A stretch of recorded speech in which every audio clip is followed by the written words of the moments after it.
Good morning, good evening dear student, welcome to our guide channels. तो हम Bihar board का solution आपको बता रहे थे। जो केमिस्ट्री का एग्ज़ाम हुआ था, आपको 35 क्वेश्चन जो ऑब्जेक्टिव था उसका हम बता चुके थे। अब ये पार्ट सेकंड में जो आपको बताने जा रहे हैं हम 36 से लेके 70 तक जो क्वेश्चन हैं, ठीक है। तो जो 36 नंबर क्वेश्चन है, ध्यान देंगे आप। 36 नंबर जो क्वेश्चन 36 यहाँ मैं लिख लेता हूँ, जैसे 36 है। 36 नंबर क्वेश्चंस में पहला क्वेश्चन जो 36 नंबर है, जो कि when acetylene is pass through dilute H2SO4, ठीक है। कहता है जब एसिटिलीन का मतलब होता है CH ट्रिपल बॉन्ड CH, ठीक है। इसको इथाइन बोलते हैं, dilute H2SO4 and in the presence of mercury sulphate the compound form is, ठीक है। Aldehyde, ketone and carboxylic acid से लिया गया है इस क्वेश्चन को। तो कौन सा कंपाउंड फॉर्म होता है? तो इसमें ऑप्शन है इथाइल अल्कोहल, एसीटोन, एसिटल्डिहाइड और कार्बाइड ऑफ मरकरी। तो इसमें आपका थर्ड ऑप्शन है सी।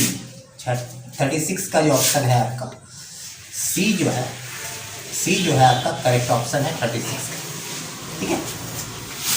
जैसे कि आपका ये इथाइन है, ये इथाइन का कह रहा है हाइड्रेशन करवाया जा रहा है मरकरिक सल्फेट के साथ और H2SO4 के साथ, डाइल्यूट H2SO4, ठीक है। तो क्या मिलेगा आपको? CH3CHO एल्डिहाइड मिलेगा। तो acetaldehyde is the correct option, ठीक है, ध्यान दीजिए। कहता है इसके बाद जो है, ये भी aldehyde and ketone carboxylic acid से क्वेश्चन पूछा हुआ है, डायरेक्ट है, नेम रिएक्शन से पूछ दिया है, ठीक है। तो कह रहा है कि जो अभिक्रिया दिया हुआ है आपका केमिकल रिएक्शंस RCOCl और H2 का मतलब कि कह सकते हैं हाइड्रोजनेशन हो रहा है। पैलेडियम और barium sulphate, palladium catalyst supported by barium sulphate. इस रिएक्शन का नाम पूछ रहा है क्या है? आपने पढ़ के रखा है रोजनमंड रिएक्शन, ठीक है। रोजनमंड अभिक्रिया है। ये ऑप्शन नंबर पहला में कैनिजारो है, दूसरा में रोजनमंड है, तीसरा में आपका हुब्समैन रिएक्शन है और चौथा में क्लिम्सन रिएक्शन है। तो करेक्ट ऑप्शन जो है आपका बी है, रोजनमंड। 37 का करेक्ट ऑप्शन क्या है? बी है, रोजनमैंड रिएक्शन। 38 नंबर क्वेश्चन ध्यान से सुनिए।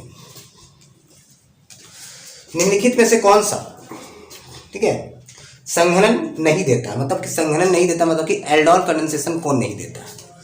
एल्डोल कंडेंसेशन देने के लिए आपको याद होनी चाहिए कि ए एल्डिहाइड के लिए है और कीटोन के लिए, जिसमें कि अल्फा हाइड्रोजन, एटलीस्ट एक अल्फा हाइड्रोजन होना चाहिए। तो यहाँ पे देखिए कौन नहीं देता है। देखिए सबसे पहले पहला ऑप्शन ही मिल गया आपको, जो नहीं देता है मिथाइल अल्कोहल है। CH3OH वो नहीं देगा, CH3CHO ये देगा इसलिए कि एसिटल्डिहाइड है, एल्डिहाइड है, साथ साथ इसके पास अल्फा हाइड्रोजन भी है। प्रोपेनॉन भी इसमें भी ये भी देगा आपको, इसमें भी अल्फा हाइड्रोजन है, कीटोन है। लास्ट वाला भी प्रोपेनॉल एल्डिहाइड, उसमें भी अल्फा हाइड्रोजन। पहला मतलब 1 नंबर 38 का क्या हो गया आपका? 1, 38 का 1। 39 में जो है when formaldehyde react with NH3 with compound is form, कहता है कि जब फॉर्मल्डिहाइड का रिएक्शन NH3 के साथ होता है, HCHO जब NH3 के साथ रिएक्ट करता है, कहता है कौन सा कंपाउंड बनता है? पहला है फॉर्मल्डिहाइड अमोनिया, दूसरा है हेक्सामिथाइलिन टेट्राएमीन, थर्ड है फॉर्मलिन एंड डी में है मिथाइलिन। तो B is the correct option है, हेक्सामिथाइलिन। 39 का जो है आपका बी करेक्ट ऑप्शन है, 39 का B, hexamethylene tetramine. Question number 40 में आ रहा है। क्वेश्चन नंबर 40 कहता है निम्नलिखित में कौन एस्टर क्रियाशील मूलक है? कौन सा सिंबल एस्टर रिप्रेजेंट कर रहा है, ठीक है। तो पहला नहीं है, पहला एल्डिहाइड है, दूसरा है एमाइड, तीसरा है आपका COR एस्टर, लास्ट वाला एसिडिक एनहाइड्राइड है। तो सी नंबर इसका करेक्ट ऑप्शन है, सी है आपका। 40 का क्या है? C is the correct option. By which of the following can formic acid and formaldehyde be distinguished? मतलब कि ये 4 ऑप्शन है, कहता है किसके द्वारा हम फॉर्मिक एसिड और फॉर्मल्डिहाइड में अंतर स्पष्ट कर सकते हैं। तो वेंडिक सॉल्यूशन में नहीं होगा, ये भी आपका aldehyde Tollens test, Fehling solution. Last वाला है आपका सोडियम बाइकार्बोनेट टेस्ट। मतलब कि आपका 40 का जो है 41 का आपका डी नंबर है, बाइकार्बोनेट टेस्ट। याद रखेंगे बाइकार्बोनेट टेस्ट। 42 में आ रहा है अभिक्रिया, कहता है कि अभिक्रिया दिया हुआ है RCOAG, ठीक है, और BR2 ये दिया हुआ है, और इसके ऊपर में है carbon tetrachloride means act as a solvent in this reaction. तो बना रहा है RBr और AgBr प्लस CO2। ये कह रहा है इस अभिक्रिया का नाम क्या है? तो इस अभिक्रिया का नाम आपने पर्स रखा है बोराडाइन हंस डिकर रिएक्शंस। इसमें है HVZ reaction, Hell Volhard Zelinsky reaction ये नहीं है, ठीक है। उसके बाद बी में आपको मिल गया हंस डिकर रिएक्शन, यही है हंस डिकर रिएक्शंस। तो 42 में जो है हंस डिकर रिएक्शन, ऑप्शन नंबर बी एक करेक्ट है। ऑप्शन नंबर बी क्या है? करेक्ट। आप मिलाते चलिए, आई थिंक आपका सब सही हो, जितना भी हम बता रहे हैं आपका मैक्सिमम सब सही निकल जाए, बेटर होगा। तो अब देखेंगे हम लोग, ध्यान देंगे। इसके बाद जो क्वेश्चन है, कहता है sulphide ore are generally concentrated by which of the following process. Sulphide ore का कंसनट्रेशन, ओर का जो कंसनट्रेशन होता है जिसको बोलते हैं आप ड्रेसिंग ऑफ ओर, ठीक है, तो किस प्रोसेस से होता है सल्फाइड के लिए?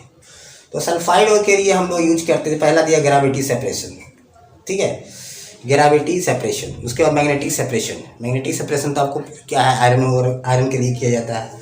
तो फ्रोथ फ्लोटेशन प्रोसेस से सल्फाइड ओर का हम क्या करते हैं, एक्सट्रैक्शन करते हैं, ठीक है, सल्फाइड का। तो देखिए उसमें पढ़े होंगे आपकी सल्फाइड ओर को पाइन ऑयल के साथ मिक्स किया जाता है, फिर एग्रीगेट किया जाता है, फ्रोथ बनता है, झाग बनता है। तो फ्रोथ फ्लोटेशन प्रोसेस मतलब कि 43 का जो करेक्ट ऑप्शन है, 43 का करेक्ट ऑप्शन सी है। नेक्स्ट है 44, विच of the following metal is not extracted by process of electrolysis. कहता है कि इलेक्ट्रोलाइसिस प्रोसेस से, ठीक है, इलेक्ट्रोलाइसिस का मतलब होता है इलेक्ट्रिसिटी के द्वारा, इलेक्ट्रिसिटी डाल के किसी को तोड़ना, उसे बोलते हैं इलेक्ट्रोलाइसिस प्रोसेस, ठीक है। तो इलेक्ट्रोलाइसिस प्रोसेस से कौन सा मेटल का हम एक्सट्रैक्शन नहीं कर सकते, अलग नहीं कर सकते। तो इसमें है सोडियम का कर सकते हैं, मैग्नीशियम भी कर सकते हैं, एल्युमिनियम भी कर सकते हैं। एक बचा आयरन।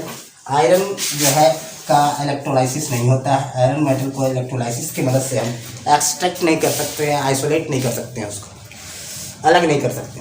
44 हो गया। 45 में हमारा है, which of the following metal is purify by Hoopes process. कहता है हुप्स प्रोसेस के जरिए कौन सा मेटल को प्यूरीफाई करते हैं, मतलब कि शुद्ध किया जाता है। तो इसमें होता है एल्युमिनियम, ऐसा मेटल है जो कि हुप्स प्रोसेस से किया जाता है। आपका ऑप्शन भी एल्युमिनियम दिया हुआ जो कि बी नंबर है। 45 का क्या हो जाएगा आपका, 45 का है बी नंबर, 45 का बी नंबर। तो ये हो गया आपका 45 तक का सोल्यूशन। देख लीजिए आप इसको मिला लीजिए, आई थिंक आपका सब राइट हो रहा होगा, बहुत अच्छी बातें हैं। अब है 45 के बाद 46 नंबर। 46 में है, which of the following is the gas with lowest boiling point. Lowest boiling point किसका होगा, हाइड्रोजन, हीलियम, इसके बाद नियोन है, आर्गन है। तो हीलियम इसमें ऐसा गैस है जिसका कि बॉइलिंग पॉइंट सबसे कम होता है। 46 में आप लिखेंगे ऑप्शन नंबर बी।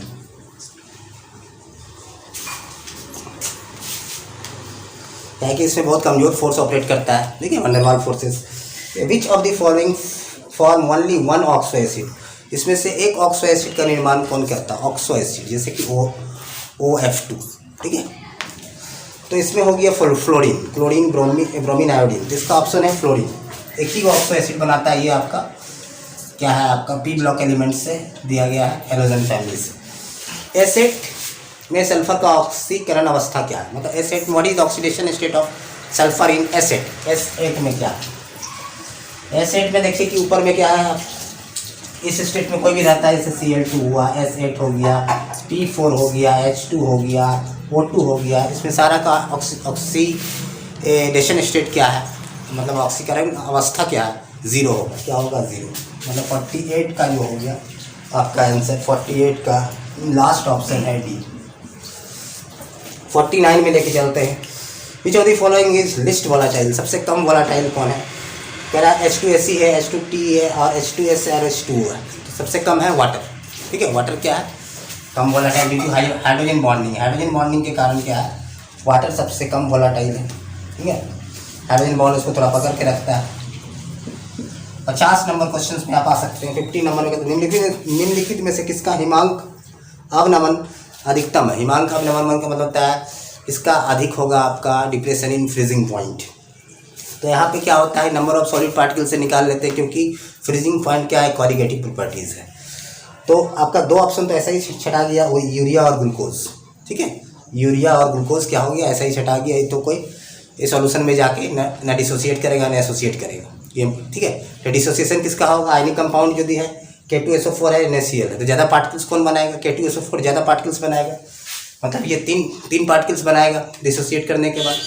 तो ज़्यादा पार्टिकल्स बनाएगा, कॉलिगेटिव प्रॉपर्टी बढ़ जाएगा, इसीलिए डिप्रेशन इन फ्रीजिंग पॉइंट भी बढ़ जाएगा। और 50 का हो गया आपका ए।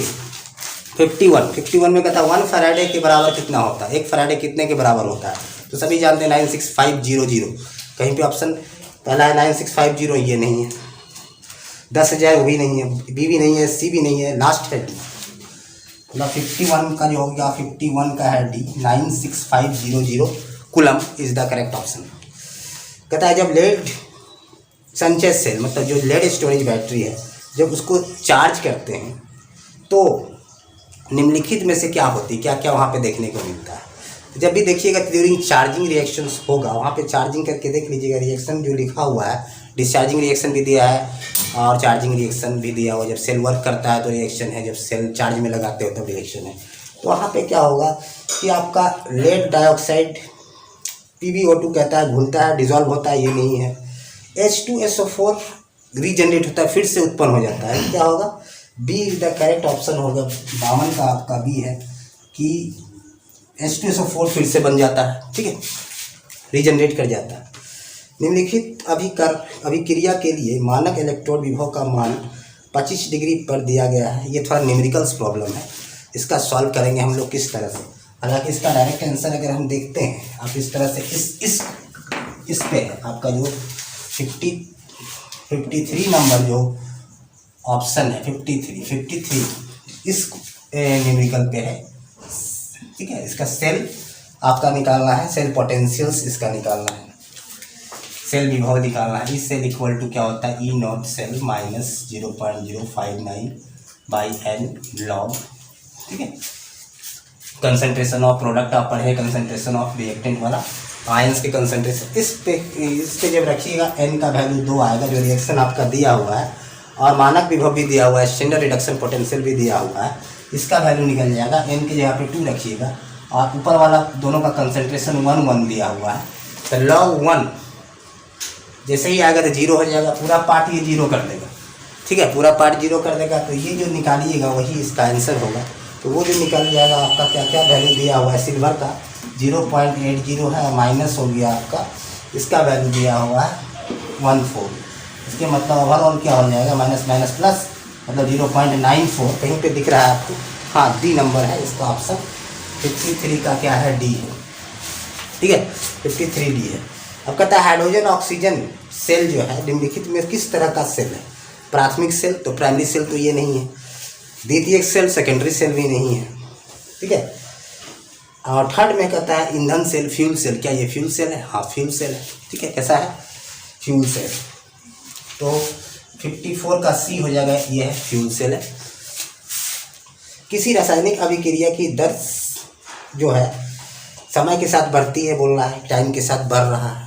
ठीक है, दूसरा है समय के साथ घट रही है। सेकेंड ऑप्शन है समय जैसे जैसे आप टाइम पास होगा, as time passes the concentration of reactant decreases due to which the rate of reaction also decreases.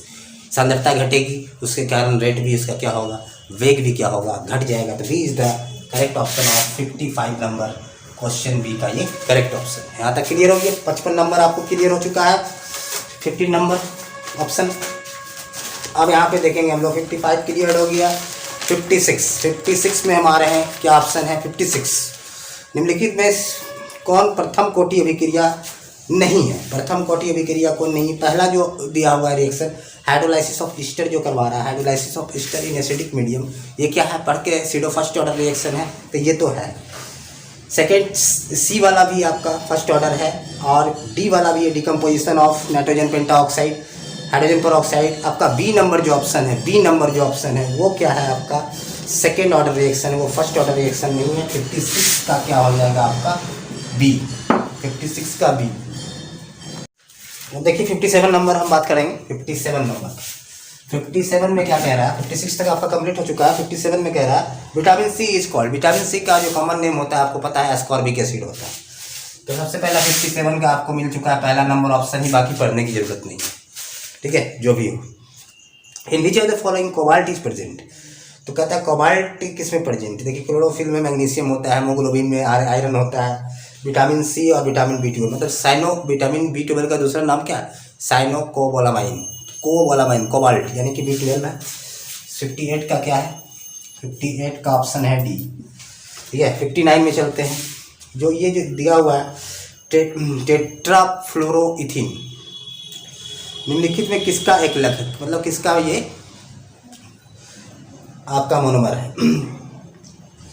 तो इसमें होता है टेफ्लॉन, क्या है टेफ्लॉन, फर्स्ट नंबर। 59 का हो गया ए टेफ्लॉन। 58 का, सॉरी 58 का ये है, 59 में आपका है, अच्छा 59 में ये नहीं। 59 में क्वेश्चन है which of the following addition polymer, addition polymer क्या है, वो है आपका पॉलीमर नाइलॉन 6 कंडेंसेशन पॉलीमर में आता है, नाइलॉन 6 कंडेंसेशन है, डेक्रॉन भी कंडेंसेशन है, तो HDP हो जाएगा हाई डेंसिटी पॉलीथीन, वो क्या है आपका HDP का मतलब सी नंबर ऑप्शन है, वो है आपका एडिशन पॉलीमर। कहता है क्लोरोक्वीन इज एन, क्लोरोक्वीन क्या है, क्लोरोक्वीन इसका नाम सुनते आ रहे होंगे, ड्रग्स वगैरह का नाम है क्विनॉन। तो इसमें होता है ये एक क्यूरिन क्या होता है, ये एंटी मलेरियल ड्रग्स होता है, एंटी मलेरियल, मलेरिया को ये ट्रीट करता है।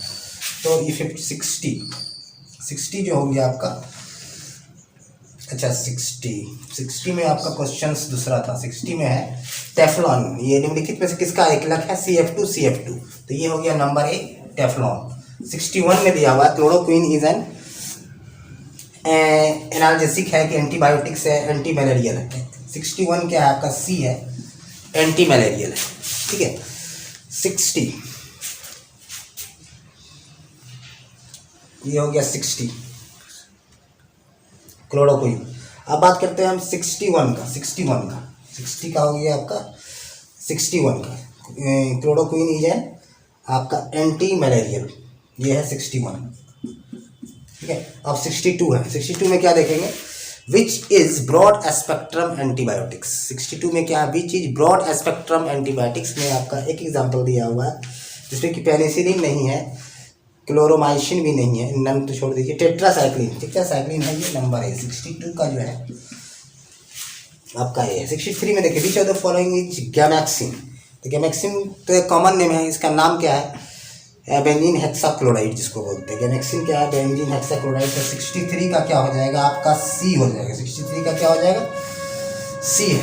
64 में हमारा है ऑल लाइगेंड्स जो दिया हुआ, लाइगेंड्स आर कोऑर्डिनेशन कंपाउंड से क्वेश्चन है। लेविस एसिड में जितना भी लाइगेंड होता है इलेक्ट्रॉन पेयर डोनर होता है, इलेक्ट्रॉन डोनेट करता है, तो जो इलेक्ट्रॉन डोनेट करता है उसको क्या बोलते हैं, लेविस बेस बोला जाता है। तो 64 का क्या हो जाएगा आपका, 64 का हो जाएगा बी नंबर करेक्ट ऑप्शन है। 65 में आ रहा है which of the following is paramagnetic, paramagnetic में हाँ इसके लिए कुछ करना हो, क्या करना होता है कि इसका हाइब्रिडाइजेशन दिखाना होता है निकाल के आपको।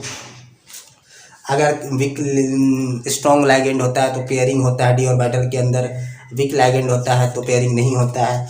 तो इसमें जब आप बनाइएगा इसका स्ट्रक्चर उस तरीके से, तो पहला जो ऑप्शन है वो क्या आएगा, ओनली पैरामैग्नेटिक, बाकी सब क्या हो जाएगा, सारे जो होंगे डायमैग्नेटिक होगा। तो 65 का ऑप्शन हो जाएगा आपका ए, ये।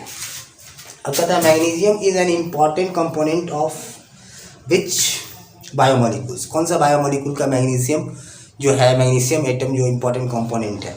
तो कहता है कि हेमोग्लोबिन में तो आयरन होता है, फ्लोरीन, उसके बाद है डायरेक्ट आपका क्लोरोफिल। तो क्लोरोफिल का जो फॉर्मूला आता है आपका C55H72O5N4 और Mg। तो देखिए यहाँ पे मैग्नीशियम एटम आ चुका है। तो 66 में जो है आपका सेकेंड ऑप्शन बी हो जाएगा। 67 में बात करते हैं complex ion in which central metal atom have no d electron. कहता है कौन सा ऐसा आयंस दिया हुआ है जिसमें कि सेंट्रल एटम के पास डी इलेक्ट्रॉन नहीं है, डी इलेक्ट्रॉन्स, डी में कोई इलेक्ट्रॉन नहीं है। तो ये पहला वाला आप ध्यान देंगे, ए नंबर ऑप्शन 67 का ए हो जाएगा, जो कि MnO4 के ऊपर में माइनस लगा हुआ है। विच स्टेट इज इनकरेक्ट, कौन कहता है इनकरेक्ट है? पहला है NiCO4 टेट्राहेड्रल पैरामैग्नेटिक, ठीक है, ये हो गया डायमैग्नेटिक पैरामैग्नेटिक की। तो ये सारे जो देख रहे हैं B, C और D जो है, जब आप इसका वहाँ भी क्या है बॉन्डिंग की तरह से हाइब्रिडाइजेशन निकालेंगे, पेयरिंग होगा, पेयर्ड इलेक्ट्रॉन आएंगे तो डायमैग्नेटिक, पेयर्ड तो डायमैग्नेटिक, अनपेयर्ड आएगा तो पैरामैग्नेटिक, ठीक है। उसी कोऑर्डिनेशन नंबर के हिसाब से स्ट्रक्चर भी देख लेते हैं। देखिए कोऑर्डिनेशन नंबर 4 है सेकंड वाले का, स्क्वायर प्लेनर सही है। कोऑर्डिनेशन नंबर 6 है ऑक्टाहेड्रल, सही है। लास्ट वाला का कोऑर्डिनेशन नंबर 4 है टेट्राहेड्रल, सही है। शुरू वाला का क्या है कोऑर्डिनेशन नंबर 4, वो भी सही है, लेकिन वहाँ पे क्या है कि ये स्पीसीज डायमैग्नेटिक है, लिखा हुआ है पैरामैग्नेटिक, तो इसमें पहला वाला क्या है गलत। 68 का फर्स्ट क्या है, ये गलत हो जाएगा। मतलब कि कहने का मतलब ये ऑप्शन आपका सही है। 69 में चल रहा है। Which of the following used in fire extinguisher? Fire extinguisher का मतलब होता है जो आग बुझाने का काम कौन करता है? CCl4 क्या होता है कि एक परत जमा देता है इसका कार्बन टेट्राक्लोराइड्स, और फर्दर ऑक्सीडेशन से ऑक्सीजन को जमा होने नहीं देता ऑक्सीजन, तो वहाँ पे CCl4 हो जाएगा। पहला ऑप्शन हो गया ए। 70 लास्ट नंबर चल रहा है 70 में, कह रहा है mono halogen derivatives on reaction of alcoholic chloride. कहता है कोई भी अल्काइल हैलाइड्स जो है, मोनो हेलोजन का मतलब जिसमें कि एक हेलोजन एटम हो, उसको अगर हम करवाते हैं अल्कोहलिक पोटासियम हाइड्रोक्साइड के साथ रिएक्शन, तो आपने सुना होगा इस रिएक्शन का नाम बीटा एलिमिनेशन होता है। यहाँ पे बीटा एलिमिनेशन से आपको क्या मिलता है? अल्कीन मिलता है। तो देखिए ए में अल्केन है, बी में अल्कीन है, ठीक है, तो बी क्या हो जाएगा हमारा करेक्ट ऑप्शन हो जाएगा। ये आपका सारा सोल्यूशन मैंने आपको रख दिया, ठीक है। आज मैंने बताया 36 से लेकर 70 तक का सॉल्यूशंस। आई थिंक आपका मैक्सिमम सही हो, हम तो यही चाहेंगे आपका मैक्सिमम सही हो, सही बने, ठीक है। तो मैंने आपको दोनों सोल्यूशन दिया, ये फर्स्ट पार्ट का और क्या बोलते हैं ऑब्जेक्टिव का सारे सोल्यूशन दिए, आप उसको मिला लीजिए। आप देखिए हम कितना करेक्ट करके आए हैं और कितना हमारा इनकरेक्ट, ठीक है। आई होप आपका मैक्सिमम सही हो, ठीक है। तो हम लोग चलिए कोई नेक्स्ट आपका सब्जेक्टिव वाले जो टॉपिक है उसको हम एक्सप्लेन करने की कोशिश करेंगे नेक्स्ट वीडियो के जरिए। आप इंतज़ार कीजिएगा, थोड़ा वेट कीजिएगा, मैं जल्द ही उसका सब्जेक्टिव के लिए हम वीडियो बना रहे हैं आपके सहूलियत के लिए। चलिए टाइम देने के लिए चैनल पे बहुत बहुत धन्यवाद। हम लोग नेक्स्ट वीडियो में मिलते हैं, तब तक के लिए